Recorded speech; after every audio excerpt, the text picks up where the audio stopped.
Hai hai, ala හොඳින් ඉන්නවද? ඉතින් මොන්න අද අරගෙන ආවලු වීඩියෝ එකක් රසමරස කෑමක් හදන්න යන්නේ ඔයාලා හැමෝමත් ආස වෙන කෑමක්. ඉතින් මට මේ දවස් ටිකේම මාර ආසාවක් කියනවා ආප්ප කන්න. කඩෙන් ගෙනලා කෑවා. කඩෙන් ගෙනලා කෑවට මට මගේ කටවිල්ල නේ රස මට තාම දැනුන්නේ නැහැ. ඉතින් මං හිතුවා අද ආප්ප ගෙදර හදනවා කියලා. මම පොසොන් ගිහිල්ලා මේ පාර අලුතෙන් තාච්චියක් ගත්තා. මට හිතෙන්නේ ওই තාච්චියේ ඉන්න තමයි මට මේ ආප්ප කන්න මාර ආසාවක් ඉන්නේ. ඒක ආප්ප තාච්චියක් නෙමෙයි වෙන්නේ මන් දන්නේ. මට ඒක ගත්ත දවසේ දැන් ආප්ප කන්න කියලා කියන කඩෙන් ගෙනල්ලා කෑවා හරි කියේ නෑ. ඉතින් බලමු. අද මම අලුත් තාච්චියෙන් ආප්ප හදන්න යන්නේ. ඉතින් ඔයාලා වීඩියෝ එකට එකතු කරගන්නවා. මේ චූටිත් ඇවිල්ලා. මේ තියෙන්නේ අලුතෙන් ගත්ත තාච්චි දෙක. ඉතින් මේ දෙකෙන් තමයි අද ආප්ප හදන්න යන්නේ. බලමු දැන් මේ තාච්චි පදම් වෙලා නැති හින්දා අපිට ආප්ප හදා ගන්න පුළුවන් වෙයි හිතන්නේ. මෙන්න මෙයා ඇවිල්ලා. චූටි ඇවිල්ලා අම්මිගාවට. එයා එනවා කොහෙන් හරි රූකාලේනි චෙට් එක වගේනේ. පියාඹලා දෙන්නේ. ඔව්. ඇයි පියාඹන්නේ? නේ ටීබල් ඉවරයි. ඔයා අමිත් එක ආප්ප හදන්නවද? එයාත් ඔන්න දැන් ආප්ප හදන්න ඇවිල්ලා ඉන්නේ. ඉතින් අපි බලමු යමු.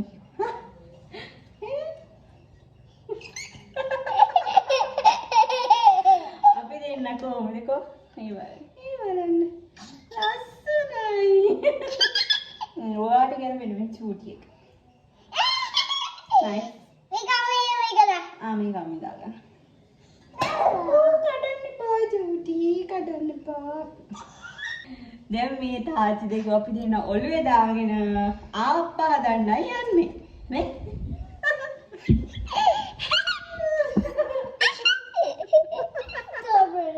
Nice.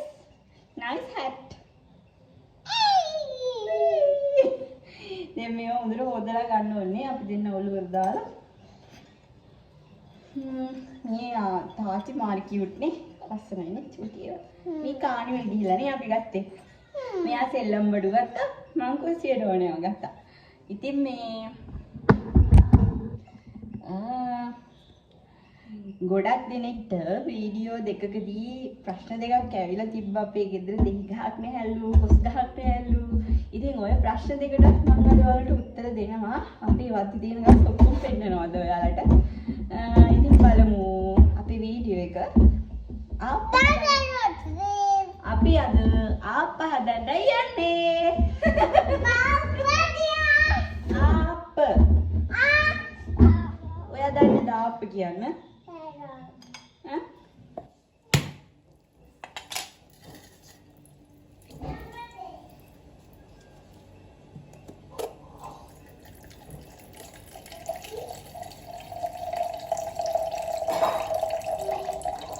දැන් මේ පොල් ගෙඩියම ගා ගන්නවා. ආපු වලට හොඳට කිරියවන්නේ. ඒ නිසා මේ පොල් ගෙඩියම ගා ගමු අපි. ටක් ගන්න. මම වැඩ වලින් අවාසම නැති වැඩේ තමයි පොල් ගාන වැඩේ. කරන්න දෙයක් නැහැ. ඉතින් උයන් පොල් ඕනේ.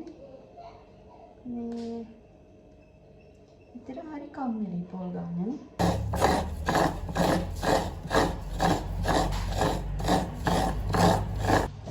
දැන් පොල් ටික ගාගෙන ඉවරයි. ඊට පස්සේ පොල් ටික මේක ගන්න ඕනේ. අපිට උකු පොල් කිරි, දිය පොල් කිරි දෙකම ඕනේ.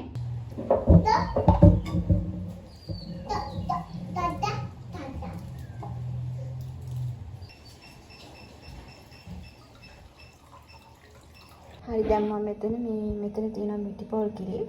ඊට පස්සේ දිය පොල් කිරි තියෙනවා. මෙතන තියෙනවා පොල් වතුර. ඉතින් දැන් ඊට පස්සේ අපිට තියෙන ආප්ප ටික හදා ගන්න. ආප්ප හදන්නේ ඉන්දියාප පිටි වලින්. ඉතින් සාමාන්‍යයෙන් තෙත හාල් පිටි වලින් හදන්නේ. ඉතින් මේ මට තෙත හාල් පිටි නැති නිසා මම හිතුවා ඉන්දියාප පිටි වලින් හදන්න.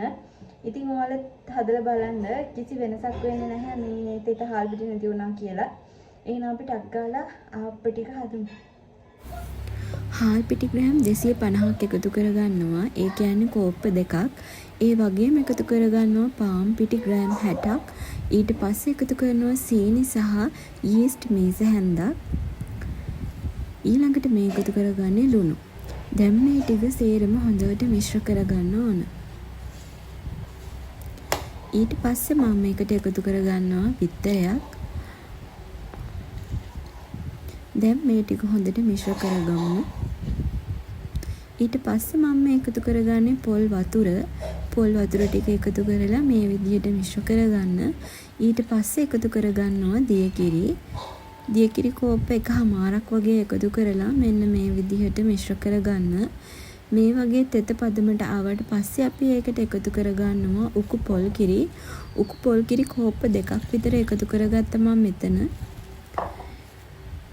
දැන් මේ විදිහට පොඩ පොල් කිරි එකතු කරගන්න ගමන් හරි පදමට මිශ්‍රණය හදාගන්න ඕන.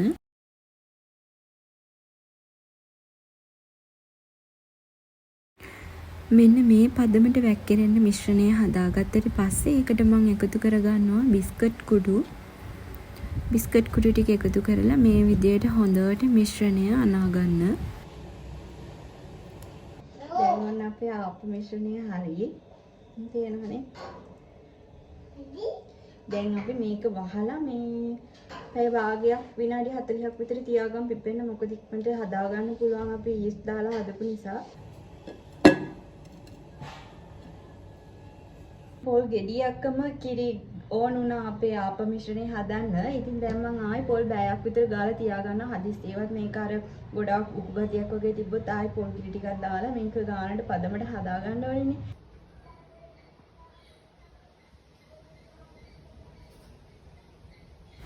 මගේ ආප මිශ්‍රණය විනාඩි 30ක් විතර වගේ යනකොට මෙන්න මේ විදිහට හොඳට පිපිලා තිබුණා.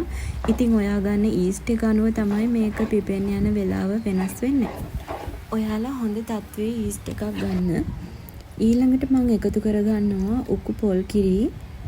මේ විදිහට උකු පොල් කිරි ටිකක් එකතු කරලා දියාරු පදමට හදාගමු.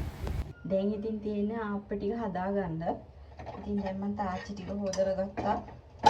බලන්න මේ තාච්චි මේ අලුතින්ද මේ ආප්ප ගැලවෙයිද දන්නේ නැහැ, ෂුගර් නැහැ.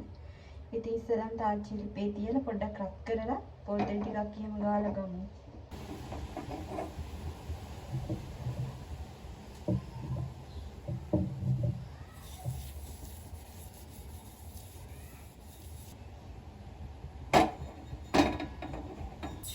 ඔයාලට පේනවා ඇති මගේ මේ ආප මිශ්‍රණය තාමත් උකුයි. ඉතින් පළවෙනි ආපේ මට වැරදුනා. ඊට පස්සේ මම ආයෙත් අපේ බැටර් එකට මේ උකු පොල් කිරි ටිකක් එකතු කරලා මෙන්න මේ ගානට වැක්කිරෙන පදමට මිශ්‍රණය හදාගත්තා. ඉතින් ඔයාලත් පොල් කිරි පොඩ එකතු කරලා හරි පදමට ආප්ප ටික හදාගන්න. ඉතින් මේ තියෙන්නේ මම මුලින්ම හදපු ආප්පේ. ඒක ඇත්තටම ක්‍රිස්පි ගතිය නෑ. මේ දේන ඉස්සෙල්ලාම හදපු ආප්පේ. ඒකට මේ උකු වැඩි වුණා. දැන් පොල් කිරි ටිකක් දාලා මේ තව එකක් ලිපේ තිබ්බා. ඒක බලමු. මේකේ අපි රස බලමු. තන ටිකක් දාගෙන. මාරු. අත්තටම රහයි. ටග්ගාලා ආප්ප ටික හදලා බලමු. ඔන්න දැන් ආපු මිශ්‍රණය හරි පදමට ඇවිල්ලා තියෙන්නේ.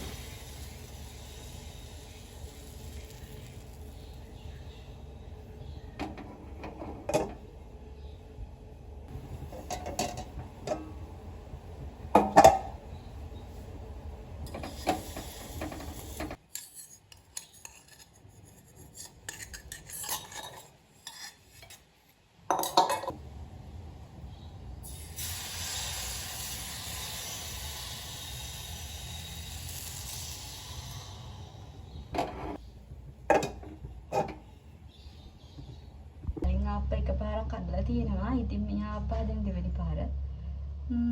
හරි ගියා ඉතින් රෙසිපි එක. මාර සතුටුයිනේ අර අපි ආස දෙයක් අපේ අතින් හදලා ඒක හරියනකොට.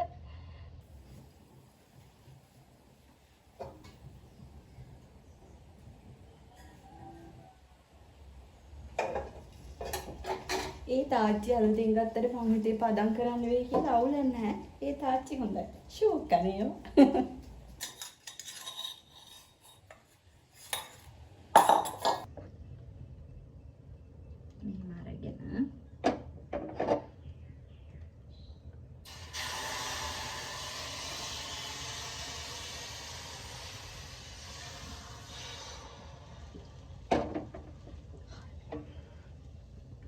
බිත්තර ආප්ප හදන්න කලින් මේ ආප්ප එක රස බලන්න ඕනේ.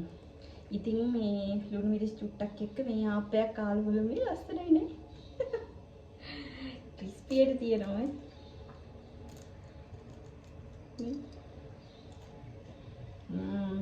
පහත් එහෙමයි.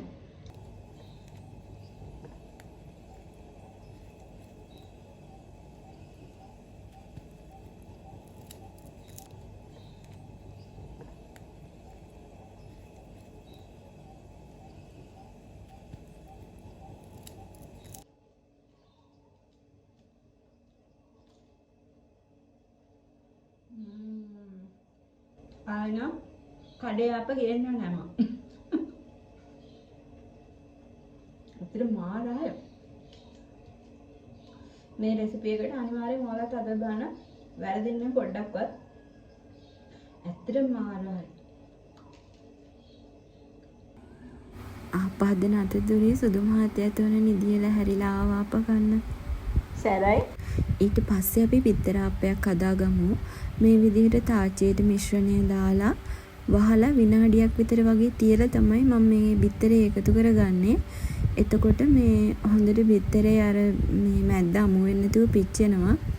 නැත්තම් අර පිටි මිශ්‍රණයත් එක්ක බිත්තරේ මිශ්‍ර වුණාම හරියට බිත්තරේ තැම්බෙන්නේ නැහැ. දැන් මේකට ලුණු ගම්මිරිස් චුට්ට එකතු කරලා මේ විදිහට වහලා අඩු ගින්දරේ විනාඩි 3ක් වගේ තියලා ගන්නවා. මේ තියෙන මෙතන තමයි අර මේ කොස් ගෙඩියක් කඩලා අර මේ අර වරක වලින් කෑමක් හදන්න අර වරක ගෙඩියක් කඩාගත්තේ. මේ තියෙන්නේ අඹ ගහ. හරිද? එතෙන්ට එහා පැත්තේ තියෙන්නේ කොස් ගහ. මෙන්න මේ මෙතනින් තමයි මම අර මේ කඩාගත්තේ. පේනවනේ. දැන් නම් කොස් නෑ ළමයි. ඉවරයි. ගොඩක් හැදුරා මේ පාර. කොස් ගහ අර අඹ ගහ. හරිනේ. ඒ ප්‍රශ්නේ විසඳුණා. ඊළඟට පෙන්නන්නම් ඔයාලට දෙහි ගහ. දෙහි ගහේද දෙහි නා ඉවරයි. වීඩියෝ එකට ගත්තේ අර තිබ්බ අන්තිම ගෙඩි දෙක තුන. චූටි චූටි ගැට තියෙනවා. ඉන්නක පෙන්නන්න. මේ තියෙන ඒකේ මේ අත්තක් නැරිලා තියෙන්නේ. මේ තියෙන දෙහි ගහ. මේ දෙහි කොළ. මේ ආමෙදී පොඩි ගැටයක් තියෙනවා පේන්නේ ඉන්න අප්පා. දැන් ඉවරයි දෙහි මේ පාර ගොඩක් දෙහි හැදුනා.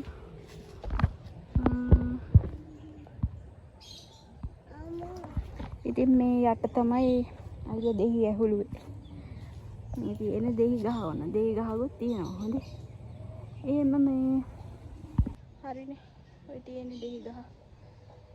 ඉතින් අපි හැම මේ ඇත්තටම තියෙන දේවල් වලින් තමයි කරන්නේ. අපේ ගෙදර කොස් ගස් ගොඩක් තියෙනවා. එතකොට වෙරළු තියෙනවා. ඉතින් අලිගැට පෙර ගහක් තියෙනවා. වෙරළු තියෙනවා. කජු තියෙනවා. ජැම්සන් තියෙනවා. ඉතින් මේ ගස් ಜಾති තියෙනවා. ඒ වගේ ගෙඩි හැදුනහම ඉතින් මේ පුළුවන් විදිහට රෙසිපි එකක් ගේනවා ඉතින්. නැති දේවල් ඉතින් මේව කරන්නේ නැහැ. එහෙම තමයි ඉතින්. නෑ ඉතින් අර ගහ පෙන්නන්න නැති විදිහ සමහර අයට ඒක ප්‍රශ්නයක් නේ. මෙයාලා දෙහි ගෙඩිය බිමට දාලා මෙයාලා දෙහි ගෙඩිය හුල්ලනවා ඉතින්. කොස් නෑ නිකන් ගහක් පෙන්නලා බොරුවට මේ කොස් කඩනවා ඉතින් කියලා. එහෙම නෑ. තියෙන දේවල් තමයි පෙන්වන්නේ. එහෙම බොරු කරන්න ඕනේ නැහැ නේ ඔයගොල්ලන්ට. ඔයාලා අපේම ෆැමිලි එකේ කට්ටිය එහෙම බොරු කරන්නේ නැහැ අපි. අපිට තියෙන දේවල් වලින් අපිට පුළුවන් විදිහට තමයි අපි වීඩියෝස් ගේන්නේ ඔයාලට. ඉතින් අපි බලමු අපි ඊතුරු ආප්ප ටික.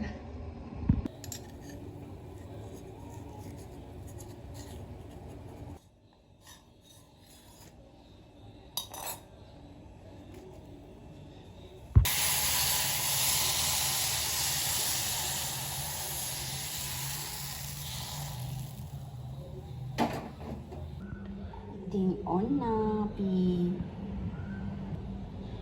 බිත්තර ආප්ප තියෙනවා. රස ලුණු මිරිසක් තියෙනවා.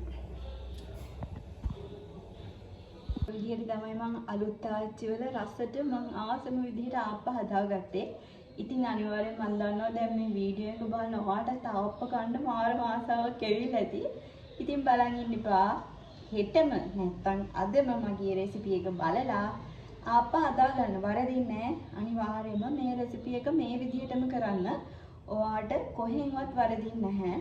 අතනින් අර උකු ගතිය ආවොත් එහෙම ඒකට උපු පොල් කිරි ටිකක් එකතු කරන්න. එච්චරයි වෙනසකට කරන්න තියෙන්නේ. ඉතින් අනිවාර්යෙන් ඔයාලත් මේ විදිහට රසට ආප්ප ටිකක් ගෙදරම හදලා බලන්න. ඉතින් එහෙනම් අනිවාර්යයෙන්ම වීඩියෝ එක බලලා ඔයාගේ ආදරණීය කමෙන්ට් එක අපිට දෙන්න. ඒ වගේම වීඩියෝ එකට ලයික් කරන්න. ඔයා අපේ channel එකට අලුත් කෙනෙක් නම් අපේ channel එක අනිවාර්යයෙන්ම subscribe කරන්න. එහෙනම් තවත් අලුත් වීඩියෝ එකක් අරගෙන එන්න. අදට ඔයාලට සුබ දවසක්.